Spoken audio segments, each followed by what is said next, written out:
Stephen, great to meet you. Congratulations on the film. Am I allowed to call you Slang? Yes. I've got to say I feel a little bit apprehensive sat in front of you because you're not exactly Mr. Nice Guy in Avatar.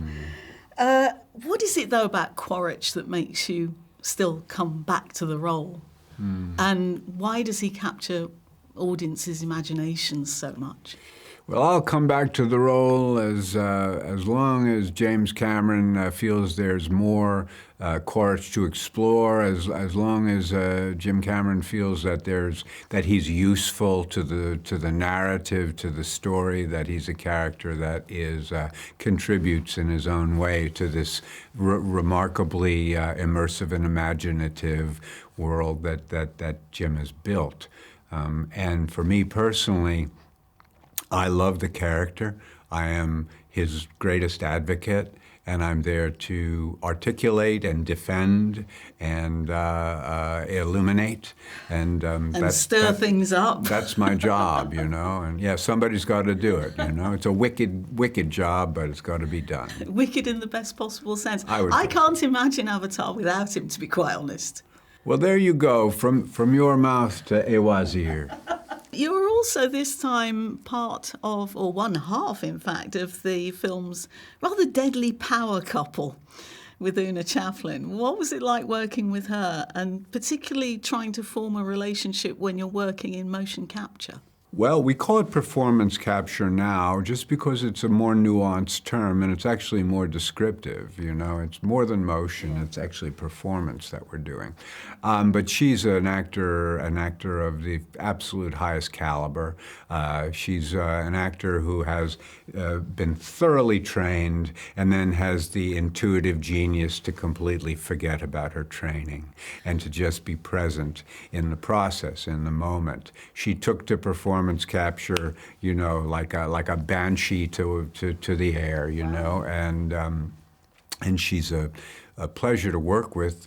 She's got a rare intelligence, a sensitivity, an intuition, a courage, dynamism that plays very, very beautifully, and the characters are very, very, I would say, existentially aligned with each other.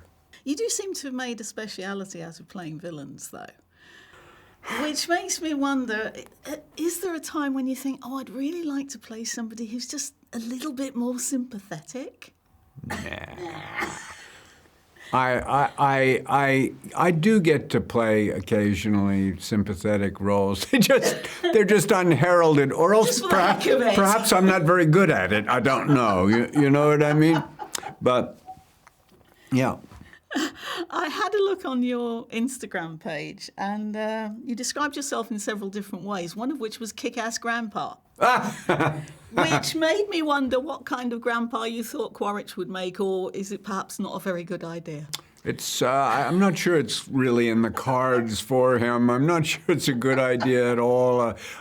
One would start by saying, well, what kind of a father is he? And he has not been really the most responsible of parents, you know.